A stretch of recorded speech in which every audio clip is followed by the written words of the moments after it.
ございます。昨日まで風邪で寝込んでおりましたので、今週は水曜日スタートです。よし、じゃあちょっとスパイダーマンのブランニューデーのトレーラーを心待ちにしながら仕事を行ってきたいと思います。じゃあねー。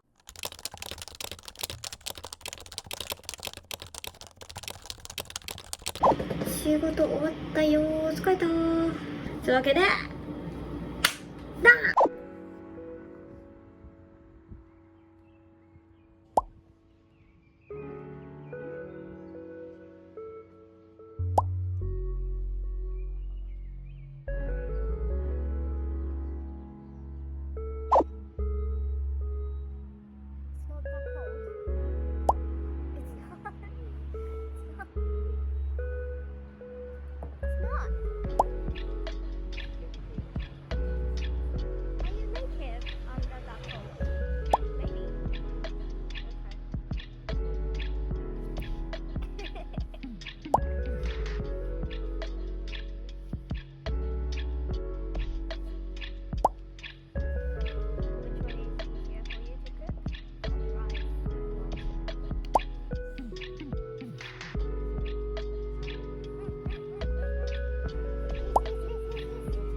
おはようございます。木曜日です。なぜかさ、月曜火曜って休んでいたのになぜか今週長いな、まだ木曜日かみたいな、そういう気持ち。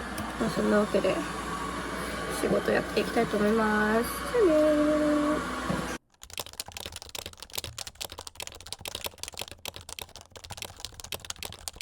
仕事終わったよー。見てくださいよ、日光があるの。もう17時だというのに嬉しいよね。春が来てます。というわけで今日の業務は終了だ。じゃ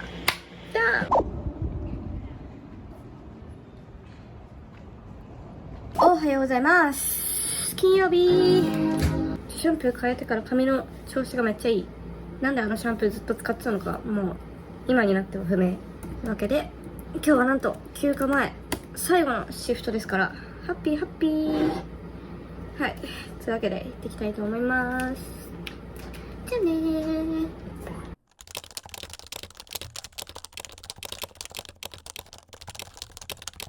仕事終わった。休暇だ。イエーイ。全然休暇の感じしない。やべえ毎回休暇入るとき何にも準備してないこと多くて、休暇行ってから休暇だったんだなーって気づきますね。休暇だったんだなって気づくどころか、気づかない時さえあるみたいな休暇行ってからも、帰ってきてからあれは休暇だった、マジで何もしなくてよくて最高だったみたいな時もありますね。こっから先はですね、私の上司が勝手に私に仕事を振らないことをもう祈り倒すしかないというね。そうですね、祈り倒します。もうそれだけ。よし、じゃあ仕事終わったぜー。イエーイ。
と思って震えてる。そこってああね